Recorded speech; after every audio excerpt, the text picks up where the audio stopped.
بسم اللہ الرحمن الرحیم۔ اللہ کے نام سے شروع کرتا ہوں جو بہت ہی مہربان ہمیشہ رحم فرمانے والا ہے۔ ہمیں ہمارے ہادی و مرشد حضور علیہ الصلاۃ والسلام نے یہ سبق دیا ہے کہ ہر کام بسم اللہ الرحمن الرحیم سے شروع کرنا چاہیے۔ دروازہ بند کرو تو اللہ کا نام لیا کرو، دیا بجھاؤ، چراغ بجھاؤ تو اللہ کا نام لیا کرو، اپنے برتن ڈھانپو تو اللہ کا نام لیا کرو، اپنی مشق کا منہ باندھو تو اللہ کا نام لیا کرو۔ مقصد یہ ہے کہ ہر کام چھوٹا ہو یا بڑا، کرتے وقت انسان اپنے کار ساز حقیقی کا نام لینے کا عادی ہو جائے تاکہ اس کی برکت سے مشکلیں آسان ہوں، اس کی تائید و نصرت پر اس کا توکل بھروسہ پختہ ہو جائے۔ نیز جب اسے ہر کام شروع کرتے وقت اللہ کا نام لینے کی عادت ہو جائے گی تو وہ ہر ایسا کام کرنے سے رک جائے گا جس میں اس کے رب تبارک و تعالیٰ کی ناراضگی ہو۔ السلام علیکم ناظرین، آئیے پھر سے آپ کو سامنے روبرو کراتے ہیں مشہور و معروف مولانا قاری عبدالرشید قادری برکاتی صاحب سے، جو آج آپ کو سورہ فاتحہ کی ترجمہ و تفسیر بیان فرمائیں گے۔ السلام علیکم ورحمۃ اللہ وبرکاتہ۔ نحمدہ ونصلی علی رسولہ الکریم، اما بعد فاعوذ باللہ من الشیطان الرجیم، بسم اللہ الرحمن الرحیم۔ بآواز بلند درود پاک کا نذرانہ پیش کریں۔ اللہم صلی علی سیدنا و مولانا محمد وعلی آل سیدنا و مولانا محمد وبارک وسلم۔ صلو علیہ صلاۃ و سلام علیک یا رسول اللہ۔ حضرات گرامی، سورہ فاتحہ مختصر تعارف اور اس کا ترجمہ و تفسیر۔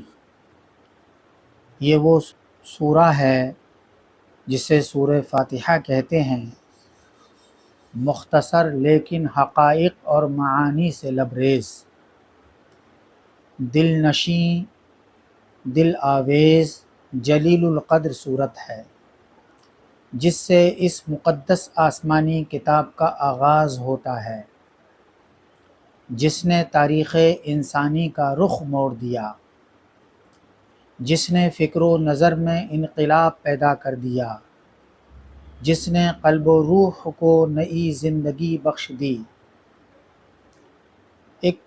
اس پاک صورت کی گوناگوں برکات کو کیوں نہ بیان کیا جائے۔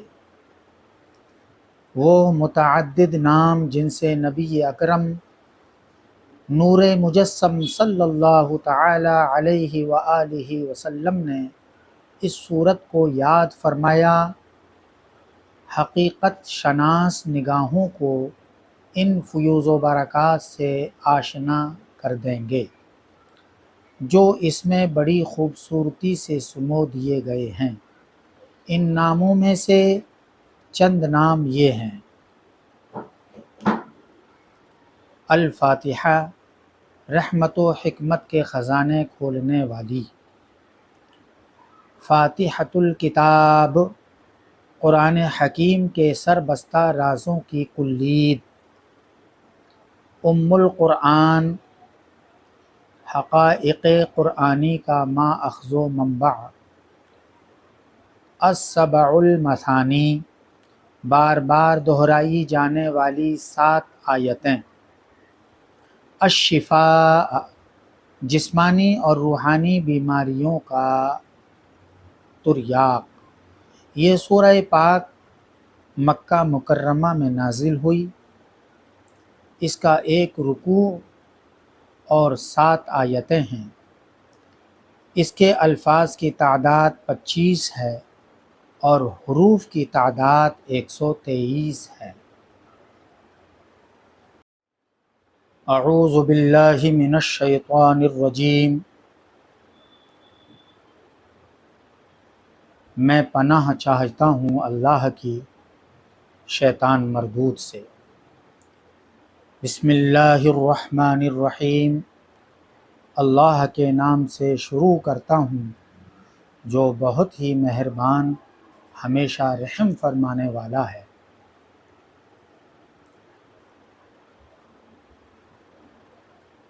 تفسیر۔ اسلامی آداب معاشرت میں بسم اللہ الرحمن الرحیم کو اہم مقام حاصل ہے۔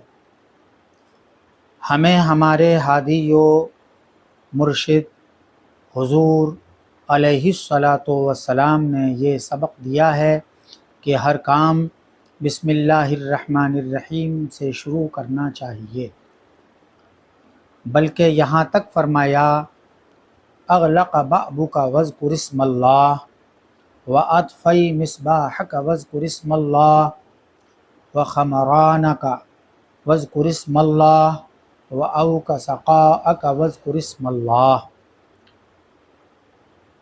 دروازہ بند کرو تو اللہ کا نام لیا کرو، دیا بجھاؤ، چراغ بجھاؤ تو اللہ کا نام لیا کرو، اپنے برتن ڈھانپو تو اللہ کا نام لیا کرو، اپنی مشق کا منہ باندھو تو اللہ کا نام لیا کرو۔ مقصد یہ ہے کہ ہر کام چھوٹا ہو یا بڑا، کرتے وقت انسان اپنے کار ساز حقیقی کا نام لینے کا عادی ہو جائے تاکہ اس کی برکت سے مشکلیں آسان ہوں، اس کی تائید و نصرت پر اس کا توکل بھروسہ پختہ ہو جائے۔ نیز جب اسے ہر کام شروع کرتے وقت اللہ کا نام لینے کی عادت ہو جائے گی تو وہ ہر ایسا کام کرنے سے رک جائے گا جس میں اس کے رب تبارک و تعالیٰ کی ناراضگی ہو۔ امام قرطبی نے صحیح حدیث سے یہ حدیث نقل کی ہے کہ حضرت عثمان بن ابی العاص رضی اللہ تعالی عنہ شکایت کی کہ یا رسول اللہ صلی اللہ علیہ وسلم، جب سے میں مشرف با اسلام ہوا ہوں جسم میں درد رہتا ہے۔ تو حضور اکرم صلی اللہ علیہ وسلم نے ارشاد فرمایا کہ جہاں درد ہو وہاں ہاتھ رکھ کر 3 بار بسم اللہ الرحمن الرحیم پڑھو اور 7 بار یہ جملہ کہو اعوذ بعزت اللہ وقدرتہ من شر ما اجد واحاذر۔ اللہ معبود حقیقی کا علم ذاتی ہے، ذات باری کے علاوہ کسی کے لیے استعمال نہیں ہوتا۔ یہ دونوں مبالغے کے صیغے ہیں، ان کا ماخذ رحمت ہے، اور رحمت الہی سے مراد اس کا وہ انعام و اکرام ہے جس سے وہ اپنی مخلوق کو سرفراز فرماتا رہتا ہے۔ وجود، زندگی، علم و حکمت، قوت، عزت اور عمل صالح کی توفیق سب اس کی رحمت کے مظاہر ہیں۔ یہ اس کی بے پایاں رحمت ہی تو ہے جس نے کسی استحقاق کے بغیر انسان کی جسمانی اور روحانی پاکیزگی کے سب سامان فراہم فرما دیے۔ یہ اس کی بے حد بے حساب رحمت ہی تو ہے کہ ہماری لگاتار ناشکریوں اور نافرمانیوں کے باوجود وہ اپنے لطف و کرم کا دروازہ بند نہیں کرتا۔ کبھی آپ نے غور و فکر فرمایا کہ قرآن اللہ تعالیٰ کی جس صفت کا سب سے پہلے ذکر فرماتا ہے وہ صفت الرحمن الرحیم یعنی رحمانیت اور رحیمیت ہے۔ یہ اس لیے کہ بندے کا جو تعلق اللہ تعالیٰ سے ہے اس کا دار و مدار خوف و ہراس اور رعب و دبدبا پر نہ ہو، بلکہ رحمت و محبت پر ہو، کیونکہ یہی وہ اکسیر ہے جس سے انسان کی خفیہ صلاحیتیں بیدار ہوتی ہیں اور پنہا توانائیاں آشکارا، اور یہی معراج انسانیت ہے۔ الرحمن ہے، اس کی رحمت کا وسیع دامن کائنات کے ذرے ذرے کو اپنے آغوش لطف و کرم میں لیے ہے۔ الرحیم ہے، اس کی رحمت کا بادل ہر وقت برستا ہی رہتا ہے۔ جیسے پہلے عرض کیا، یہ دونوں مبالغے کے صیغے ہیں، ان کا معنی صرف رحمت کرنے والا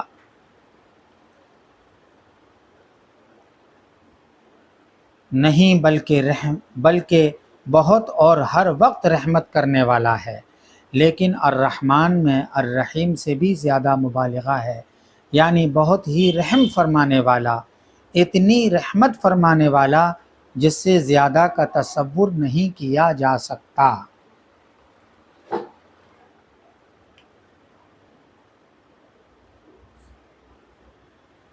اسی لیے الرحمن کا اطلاق بجز ذات الہی کے کسی پر نہیں ہوتا۔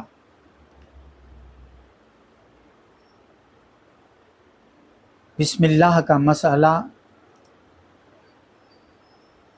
بسم اللہ الرحمن الرحیم کلام الہی ہے، دو صورتوں کو الگ کرنے کے لیے اس کا نزول ہوا۔ یہ نہ سورہ فاتحہ کی آیت ہے نہ کسی اور صورت کی، ہاں سورۃ النمل کی ایک آیت کا جز ہے، اس لیے احناف و مالکیہ کے نزدیک سورہ فاتحہ کی طرح نماز میں اسے بلند آواز سے پڑھنا منع ہے۔ الحمدللہ رب العالمین الرحمن الرحیم، سب تعریفیں اللہ کے لیے جو مرتبہ کمال تک پہنچانے والا ہے، سارے جہانوں کا بہت ہی مہربان، ہمیشہ رحم فرمانے والا۔ ہر خوبی و کمال جس کا ظہور اختیار اور ارادہ سے ہو، اس کی ستائش و ثنا کو عربی میں حمد کہتے ہیں۔ تو اس لفظ حمد نے اس حقیقت کو بے حجاب کر دیا کہ اللہ تعالیٰ کا صفات کمال سے متصف ہونا اضطراری اور غیر اختیاری نہیں، بلکہ اس کی اپنی مرضی اور ارادہ کی جلوہ نمائی ہے۔ کمال کہیں بھی ہو، جمال کسی روپ میں ہو، اسی کی کرشمہ سازی ہے، اسی کی با اختیار تدبیر کا اعجاز ہے۔ تو ستائش و تعریف کسی کی بھی کی جائے، حقیقت میں اسی ذات ہم تعریف ہے جس کی قدرت و اختیار سے اس عالم رنگ و بو کی ساری رنگینیاں اور رعنائیاں روپذیر ہیں۔ اسی لیے فرمایا الحمدللہ۔ سورہ فاتحہ کا آغاز الحمد سے کیا؟ اس سے اس امر کی طرف بھی اشارہ ہے کہ سالک جب راہ طلب میں قدم رکھے تو پہلے اپنے رب کی حمد کرے، جس نے اس راہ پر گامزن ہونے کی اسے توفیق بخشی، جس نے منزل مقصود کی لگن اس کے دل میں پیدا کی، کیونکہ میری طلب بھی انہی کے کرم کا صدقہ ہے، میری طلب بھی انہی کے کرم کا صدقہ ہے، قدم یہ اٹھتے نہیں ہیں، اٹھائے جاتے ہیں۔ نیز اس سورہ میں دعا بھی ہے، اور دعا کے آداب سے یہ بھی ہے کہ مولا کریم جس کے سامنے وہ دامن طلب پھیلا رہا ہے، اس کی بخشش بے انداز اور اس کی عنایت جہاں پرور کا اعتراف کرے۔ رب مصدر ہے، اس کا معنی ہے تربیت، اور تربیت عربی میں کہتے ہیں تبلیغ الشیء الی کمالہ بحسب استعدادہ الازلی شیء فشیء۔ روح المعانی، کسی چیز کو اس کی ازلی استعداد فطری صلاحیت کے مطابق آہستہ آہستہ مرتبہ کمال تک پہنچانا۔ اللہ تعالیٰ کی بے شمار نعمتوں سے منعم علیہ کے اعتبار سے اعلیٰ ترین نعمت تربیت ہے۔ اللہ تبارک و تعالیٰ کی طرف سے اپنے بندے کو ملنے والی نعمت سب سے اعلیٰ ترین نعمت تربیت ہے۔ اس لیے حمد کے فوراً بعد اس کا ذکر فرما کر حامد کو یاد دلایا کہ جس کی تو حمد کر رہا ہے وہی ہر حمد کے لائق ہے، کیونکہ اسی نے تجھے ضعف و ناتوانی، جہالت و بے بسی کی حالت سے نکال کر اس منزل تک پہنچایا۔ عالمین عالم کی جمع ہے اور یہ ماخوذ ہے علم بمانی علامت و نشانی سے، کیونکہ ہر چیز اپنے پیدا کرنے والے کا پتہ دیتی ہے۔ نیز اس میں اس لطیف نکتے کی طرف اشارہ ہے کہ اسلام کا خدا کسی خاص قوم، نسل اور وطن کا خدا نہیں، تاکہ اس کی نوازشات کسی خاص قوم، نسل کے ساتھ ہی مخصوص ہوں، بلکہ اس کی ربوبیت کا رشتہ کائنات کی ہر شے کے ساتھ یکساں ہے، اور اسی لیے اس کے لطف و احسان کے سب مساوی طور پر حقدار ہیں، بشرطے کہ وہ اس کے احکام کی بجا آوری سے اپنے آپ کو اس کا اہل ثابت کر دیں۔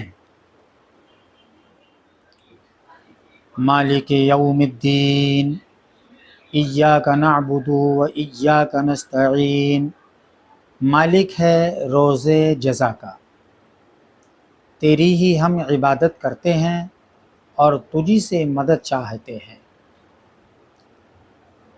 مالک کہتے ہیں وہ ہستی جو اپنے ملک میں جو چاہے کر سکے۔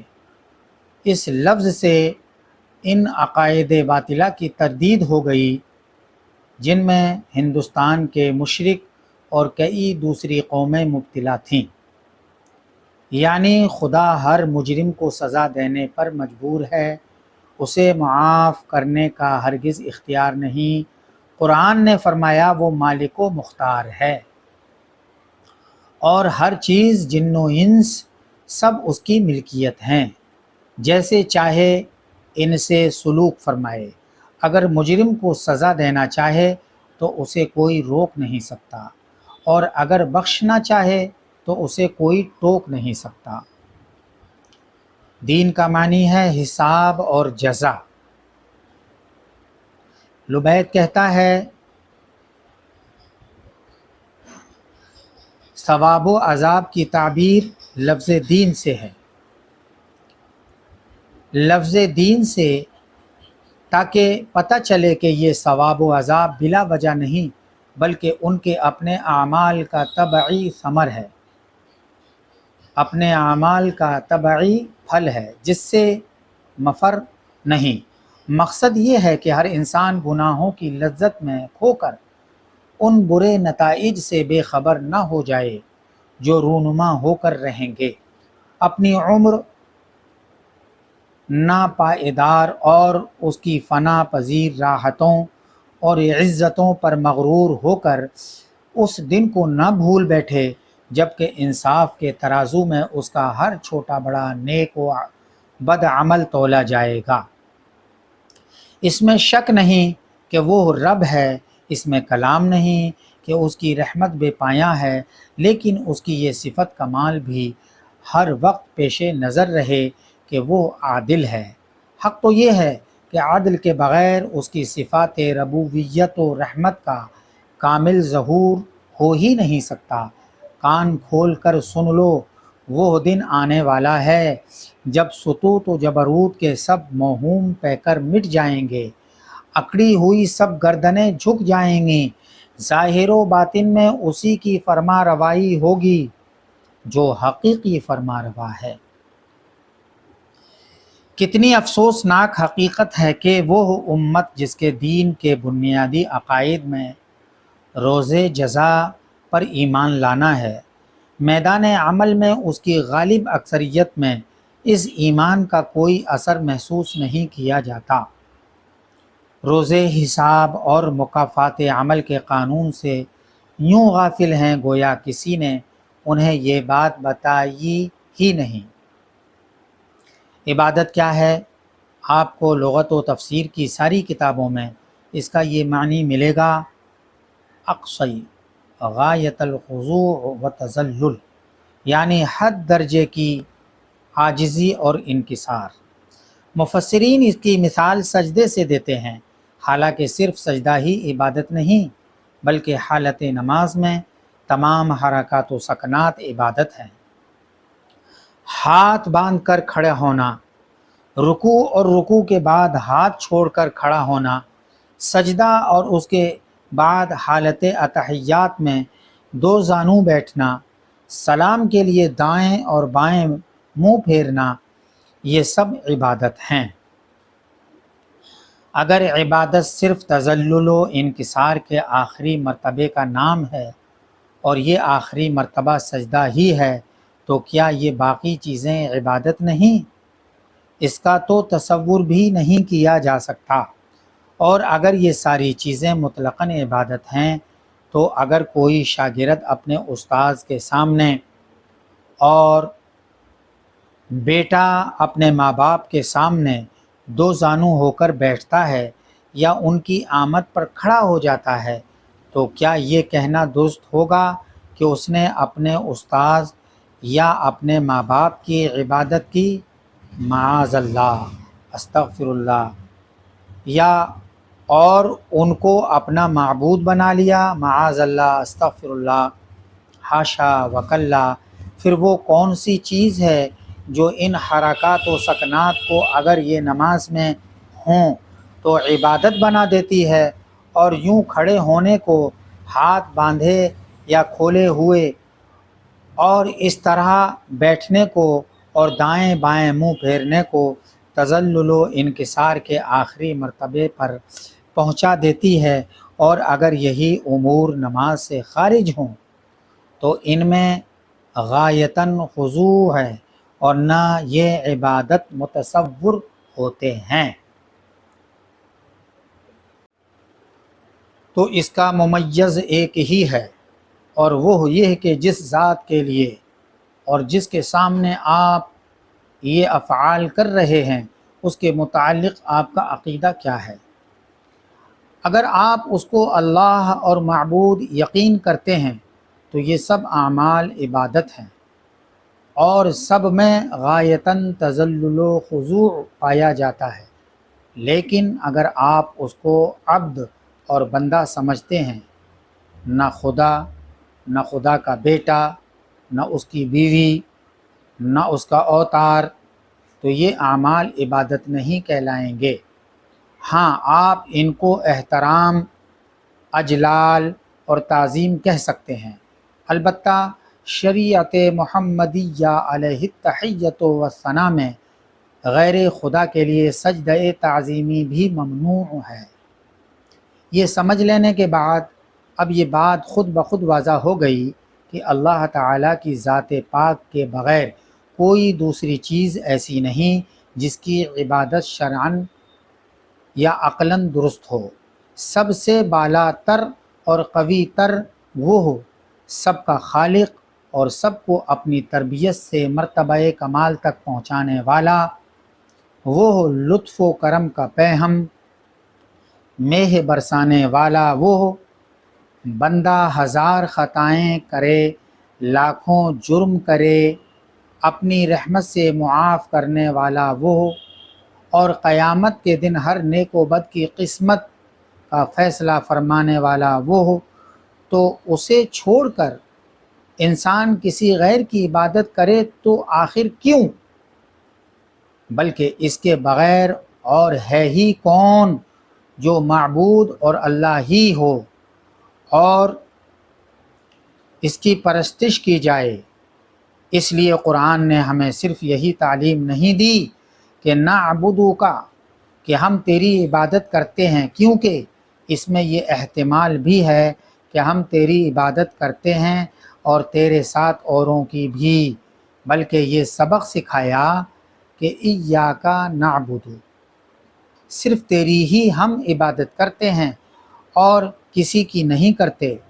مفسرین کرام نے ایاکا کو مقدم کرنے میں حصر و تخصیص کے علاوہ دیگر لطائف کا بھی ذکر فرمایا ہے۔ فرماتے ہیں یہاں 3 چیزیں ہیں: عابد، عبادت اور معبود۔ عارف کو چاہیے، عبادت کرنے والے کو چاہیے کہ اس مقام پر اپنے آپ کو بھی بھول جائے، عبادت کو بھی مقصود نہ بنائے، بلکہ اس کی نگاہ ہو تو صرف اپنے معبود حقیقی پر، تاکہ اس کے انوار اجمال و جلال کے مشاہدے میں استغراق کی نعمت سے سرفراز کیا جائے۔ اس لیے فرمایا ایاک نعبد، عابد واحد ہے لیکن صیغہ جمع کا استعمال کر رہا ہے۔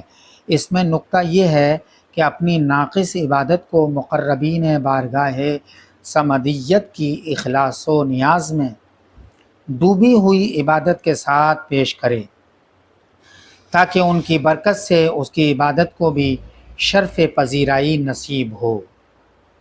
اہدنا الصراط المستقیم صراط الذین انعمت علیہم، چلا ہم کو سیدھے راستے پر، راستہ ان کا جن پر تو نے انعام فرمایا۔ یعنی جیسے ہم عبادت صرف تیری ہی کرتے ہیں، اسی طرح مدد بھی صرف تجھی سے طلب کرتے ہیں۔ تو ہی کار ساز حقیقی ہے، تو ہی مالک حقیقی ہے۔ ہر کام میں، ہر حاجت میں تیرے سامنے ہی دستے سوال دراز کرتے ہیں، لیکن اس کا یہ مطلب نہیں کہ اس عالم اسباب میں اسباب سے قطع نظر کر لی جائے۔ اسباب کیا ہیں اس کو سمجھنے کی کوشش کیجئے۔ بیمار ہوئے تو علاج سے کنارہ کش، تلاش رزق کے وقت وسائل معاش سے دست بردار، حصول علم کے لیے صحبت استاد سے بیزار۔ اسی طریقہ کار سے اسلام اور توحید کو کوئی سروکار نہیں، کیونکہ وہ جو شافی، رزاق اور حکیم ہے، اسی نے ان نتائج کو ان اسباب سے وابستہ کر دیا ہے، اسی لیے ان اسباب میں تاثیر رکھی ہے۔ اب ان اسباب کی طرف رجوع استعانت بالغیر نہیں ہوگی۔ اسی طرح ان جملہ اسباب میں سب سے قوی تر اور اثر آفریں سبب دعا ہے۔ حضور علیہ الصلاۃ والتسلیم نے فرمایا الدعاء یرد القضاء، کہ دعا تقدیر کو بھی بدل دیتی ہے، اور اس میں بھی کلام نہیں کہ محبوبان خدا کے ساتھ اللہ تعالیٰ کا وعدہ ہے کہ وہ ان کی عاجزانہ اور نیاز مندانہ التجاؤں کو ضرور شرف قبول بخشے گا۔ چنانچہ حدیث قدسی جسے امام بخاری علیہ الرحمۃ والرضوان اور دیگر محدثین رضوان اللہ تعالی علیہم اجمعین نے روایت کیا ہے، مذکور ہے کہ اللہ تعالیٰ اپنے مقبول بندوں کے متعلق ارشاد فرماتا ہے لَإِن سَأَلَنِي لَأُعْطِيَنَّهُ وَلَئِنِ اسْتَعَاذَنِي لَأُعِيذَنَّهُ، اگر میرا مقبول بندہ مجھ سے مانگے گا تو میں ضرور اس کا سوال پورا کروں گا، اور اگر وہ مجھ سے پناہ طلب کرے گا تو میں ضرور اسے پناہ دوں گا۔ تو اب اگر کوئی شخص ان محبوبان الہی کی جناب میں، خصوصاً حبیب کبریا علیہ التحیۃ والثناء کے حضور میں کسی نعمت کے حصول یا کسی مشکل کشود کے لیے التماس دعا کرتا ہے تو یہ بھی استعانت بالغیر اور شرک نہیں، بلکہ عین اسلام اور عین توحید ہے۔ ہاں اگر کسی ولی، شہید یا نبی کے متعلق کسی کا یہ عقیدہ ہو کہ یہ مستقل بالذات ہے اور خدا نہ چاہے تب بھی یہ کر سکتا ہے تو یہ شرک ہے، اور ایسا کرنے والا مشرک ہے۔ اس حقیقت کو حضرت شاہ عبدالعزیز محدث دہلوی رحمۃ اللہ تعالی علیہ نے نہایت بسط کے ساتھ اپنی تفسیر میں رقم فرمایا ہے، اور اس کا ماحصل مولانا محمود الحسن صاحب نے اپنی حاشیہ قرآن میں ان جامع الفاظ میں بیان کیا ہے۔ اس آیت شریفہ سے معلوم ہوا اس کی ذات پاک کے سوا کسی سے حقیقت میں مدد مانگنی بالکل ناجائز ہے۔ ہاں، اگر کسی مقبول بندے کو محض واسطہ رحمت الہی اور غیر مستقل سمجھ کر استعانت ظاہری اس سے کرے تو یہ جائز ہے کہ یہ استعانت در حقیقت حق تعالی سے ہی استعانت ہے، اور اس طرح کی استعانت تو پاکان امت کا ہمیشہ سے معمول رہا ہے۔ حضرت شاہ ولی اللہ محدث دہلوی رحمۃ اللہ تعالی علیہ جناب رسالت مآب صلی اللہ علیہ وسلم میں عرض کرتے ہیں، ترجمہ: یا رسول اللہ صلی اللہ علیہ وسلم، حضور مجھے پناہ دینے والے ہیں جب مصیبتیں ٹوٹ پڑیں اور دل میں اپنے بے رحم پنجے گاڑ دیں۔ مولانا قاسم نانوتوی دارالعلوم دیوبند عرض کرتے ہیں، مدد کر اے کرم احمدی کہ تیرے سوا نہیں ہے قاسم بے کس کا کوئی حامی و مددگار۔ لغت میں ہدایت کا معنی ہے لطف و عنایت سے کسی کو منزل مقصود تک پہنچا دینا۔ اللہ تعالیٰ کی عظمت و کبریائی کے بیان کے بعد، اس کے مسلسل انعامات کے اعتراف کے بعد، اپنی عبودیت اور ناتوانی کا اعلان کرنے کے بعد، انسان اپنے رحمان و رحیم رب کے حضور میں دعا کے لیے ہاتھ پھیلا کر گویا عرض کرتا ہے، میں کمزور ہوں، نفس کی فریب کاریاں اور شیطان کی وسوسہ اندازیاں بہت شدید ہیں، خود تو میری دستگیری فرما، اپنے لطف و کرم سے مجھے سیدھے راستے پر ثابت قدمی سے چلتے رہنے کی توفیق بخش اور اپنی رضا کی منزل تک پہنچا۔ قرب و وصال الہی کے اس مقام پر پہنچ کر مومن تنہا اپنی ذات کے لیے ہدایت طلب نہیں کرتا، بلکہ ساری امت محمدیہ کے لیے ہدایت کا طلبگار ہے۔ کہتا ہے، اہدنا، ہم سب کو ہدایت دے، کیونکہ اگر ہدایت اسلام چند افراد تک محدود رہے گی تو اس کی عالمگیر برکات و فیوز کا اظہار کیوں کر ہوگا؟ شرق و غرب میں انسان جن گمراہیوں میں ٹھوکریں کھا رہا ہے ان سے کیوں کر چھٹکارا پا سکے گا؟ اور کنتم خیر امت اخرجت للناس کی تعبیر کیسے ہوگی؟ ہدایت کے بے شمار مدارج ہیں، ایک سے ایک بلند، ایک سے ایک اعلیٰ۔ مومن جب یہ دعا مانگتا ہے تو اس کا مقصد یہ ہوتا ہے کہ اسے اس کے موجودہ مقام قرب و ہدایت سے ارفع اور اعلیٰ مقام پر فائز فرمایا جائے۔ غیر المغضوب علیہم ولا الضالین، آمین۔ اور نہ ان کا جن پر غضب ہوا اور نہ ان گمراہوں کا، آمین یا رب العالمین۔ یا شیطان کی وسوسہ اندازی اور نفس کی کمزوری کے باعث قدم کے پھسل جانے کا جو ہر لحظہ خطرہ ہے، اس سے اسے محفوظ رکھا جائے اور اسے اس راہ پر ثابت قدم رکھا جائے اور وہ دم واپسی تک شیطان کے ہر دام فریب کو تار تار کرتا ہوا راہ ہدایت پر بڑھتا چلا جائے۔ ان الفاظ سے راہ حق کی ایسی نشاندہی فرما دی تاکہ تعصب اور ضد سے بلند ہو کر جو اس کا متلاشی ہو وہ اسے پہچان سکے۔ فرمایا، جن لوگوں پر میں نے انعام و اکرام فرمایا ہے، جس راستے پر وہ چل رہے ہیں وہی سیدھا راستہ ہے۔ اور لوگوں کے متعلق بھی تصریح فرما دی، من النبیین، جن پر اللہ نے انعام فرمایا ان کے متعلق بھی تصریح فرمائی ہے۔ قرآن کے اندر اللہ نے فرمایا الذین انعم اللہ علیہم من النبیین والصدیقین والشہداء والصالحین، وہ کون لوگ ہیں جن پر اللہ کا انعام ہوا؟ وہ ہیں میرا انعام یعنی اللہ کا انعام نبیوں، صدیقوں، شہیدوں اور نیک بندوں پر ہے۔ اب خود سوچ لو کہ کس راہ پر ان نفوس قدسیہ کے نقوش پا ہیں۔